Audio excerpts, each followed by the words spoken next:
किसान भाइयों, आप सभी का स्वागत है। आज हम शरदकालीन ट्रेंच गन्ना तकनीक के बारे में जानकारी देंगे। सबसे पहले बुआई का समय।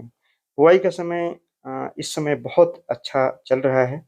20 सितंबर से लेकर के और पूरा अक्टूबर ट्रेंच की बुआई गन्ने की कर सकते हैं। गन्ने की बुआई में अगर समय का ध्यान आपने रखा तो गन्ने का उत्पादन चाहे ट्रेंच से बोएं या किसी भी विधि से बोएं अच्छा नहीं हो सकता है। सबसे महत्वपूर्ण पहलू है। दूसरा पहलू है खेत की तैयारी। खेत की तैयारी इस तरीके से हो जैसे मिट्टी भुरभुरी हो और गहराई हो, चूँकि ट्रेंच तभी बनेगा सीधा और अच्छा जब अच्छी खेत की तैयारी हुई होगी।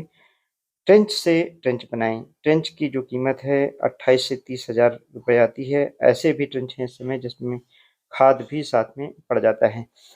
अब लाइन से लाइन की दूरी की अगर हम बात करें तो लाइन से जो लाइन की दूरी है वह 4.5 फीट पर्याप्त है।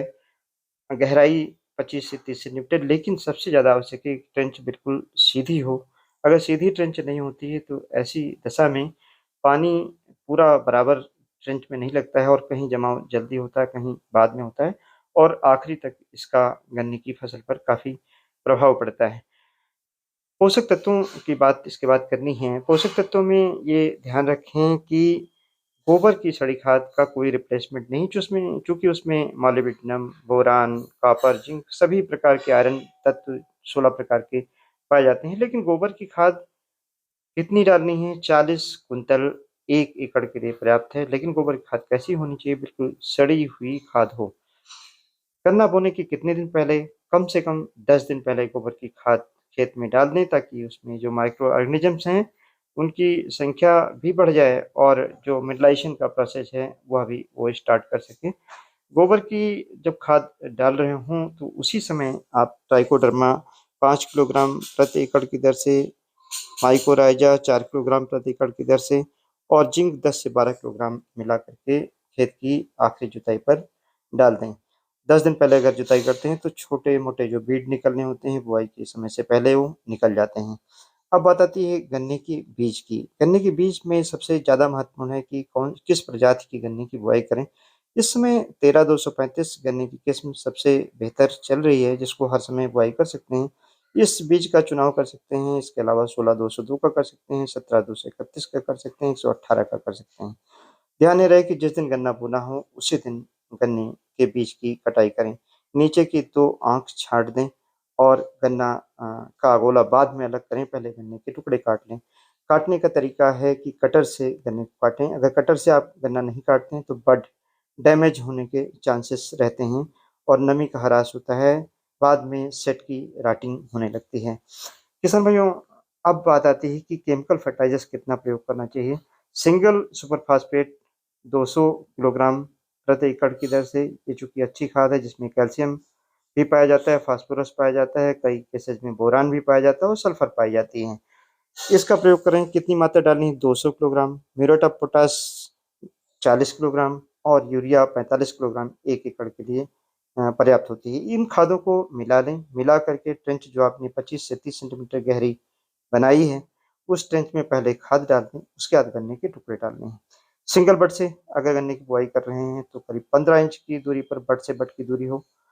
गन्ने की आँख सिंगल बड से अगर बुआई करते हैं ऊपर की तरफ रखनी है। डबल बड से अगर बुआई करते हैं तो गन्ने की आँख साइड में रखनी है, जिससे जमाव आपका 2-3 दिन पहले हो जाएगा। किसान भाइयों, ध्यान रखें कि नमी खेत में पर्याप्त हो। अगर बलुई मिट्टी है तो आप 2 से 3 सेंटीमीटर मिट्टी केवल गन्ने के टुकड़े के ऊपर ढकने के लिए प्रयोग करें। पावड़े से मिट्टी अगर ढकते हैं तो ऐसी दशा में मिट्टी बराबर पड़ती है और पानी लगाते हैं तो खेत में बराबर पानी लगता है। अगर क्ले सॉइल है, जो फटने वाली सॉइल है, तो ऐसी दशा में आप मिट्टी 3 सेंटीमीटर डालें। बोने से पहले पर्याप्त नमी हो ताकि जमाव से पहले आपको उस खेत में पानी ना लगाना पड़े। ये किसान भाइयों ध्यान रखना है। ट्रेंच ध्यान दें कि 50 मीटर से ज़्यादा लंबाई की ना हो। अगर ज़्यादा लंबी ट्रेंच होती है तो ऐसी दशा में पानी आखिरी तक पहुँचते-पहुँचते शुरुआत में काफ़ी पानी लगता है, जिससे गन्ने के टुकड़े में कई बार बहाव हो जाता है। गन्ना उत्पादन लेने के लिए आवश्यक है कि गन्ने के कुछ टुकड़े सिंगल बट के बुआई कर दें और जब पहली खेत की सिंचाई करें जमाव होने के बाद, तब इन टुकड़ों को जहाँ पर जमाव ना हुआ हो, वहाँ प्रयोग कर लें। सिंचाई के लिए आवश्यक है कि वर्टिकल जो ट्रेंच आपने बनाई है उसके सीधे आप नाली बना लें, जिससे 4 ट्रेंच में एक साथ 5 ट्रेंच में एक साथ पानी लगाएँ ताकि प पानी बहुत तेज़ बहाव के साथ ना लगने पाए।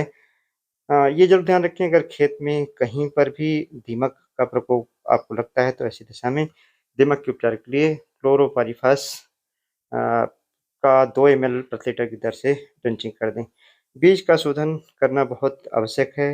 बीज के शोधन के लिए ज़रूरी है कि गन्ने के टुकड़े को काट करके मिथाइल थायोफेनेट 2 ग्राम प्रति लीटर और इसी के साथ-साथ में मिथाइल थायोफेनेट के साथ-साथ में इमिडाक्लोप्रिड भी आप मिला सकते हैं और स्ट्रेप्टोसाइक्लिन मिला सकते हैं 10 लीटर पानी में 1 ग्राम। गन्ने के टुकड़े को आधे घंटे तक भिगोने के बाद ही बुआई करें। सीधे ऐसा ना करें कि गन्ने का टुकड़ा घोल में डाला और फिर निकाल दिया। घोल का जो पानी है उसको बदलते रहें, चूँकि मिट्टी ज़्यादा आ जाती है जब लगातार गन्ने के टुकड़े को डुबोया जाता है, तो ऐसी दशा में जो कंसंट्रेशन है फंगिसाइड का वो खराब हो जाता है। किसान भाइयों 25 से 30 दिन बाद फिर से 25 kilogram urea, 25 kilogram phosphorus single super phosphate और 5 किलोग्राम म्यूरेट ऑफ पोटाश की टॉप ड्रेसिंग कर दें। और ट्रेंच का गन्ना चूँकि दूरी पर होता है, इसमें ये ध्यान रखना, अगर आपके पास छोटा ट्रैक्टर है तो पौने 5 फीट तक 56 इंच की दूरी लाइन से लाइन की रख सकते हैं और अगर आपके पास पावर टिलर है तो 48 इंच की दूरी यानी 4 फीट की दूरी लाइन से लाइन की काफ़ी हद तक पर्याप्त होती है। इस समय जब भी खेत में पानी की कमी लगे आप पानी लगा सकते हैं, लेकिन ये ज़रूर ध्यान रखें कि खरपतवार ना होने पाएँ। ट्रेंच की दूरी ज़्यादा होती है, ऐसी दशा में खरपतवार हो जाते हैं। इसको ध्यान रखना है कि गन्ना बोने के बाद 15 दिन बाद एक बार कम से कम छोटा ट्रैक्टर चला दें, जिससे कि जो खरपतवार नए निकलते हैं ना होने पाएँ। धन्यवाद, जय हिंद।